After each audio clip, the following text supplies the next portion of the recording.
ஆண்டவராகிய இயேசு கிறிஸ்து நாமத்தில் உங்களை வாழ்த்துகிறேன். லூக்கா 12:20 ஒரு மனிதன் தனக்கு தேவையானதை விட இன்னும் அதிகமாய் இந்த பூமியில் இருக்கும்போது சேர்த்துக் கொள்கிறான்.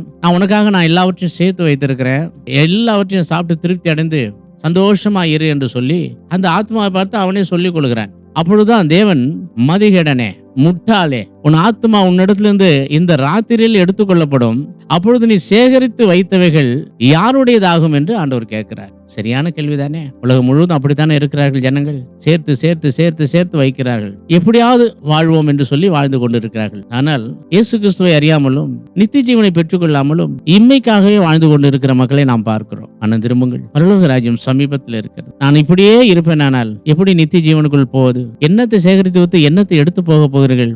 அதனால ஆண்டவர் இயேசு கிறிஸ்துவை சேர்த்து வைத்துக் கொள்ளுங்கள், அவரை அணைத்துக் கொள்ளுங்கள். அவரே உங்களை ஆசீர்வதிக்கிறவர், அவரே உங்களை நித்திய ஜீவனுக்குள்ள கொண்டு போகிறவர். அவர் பெரிய காரியங்களை உங்களுக்குள் செய்வார்.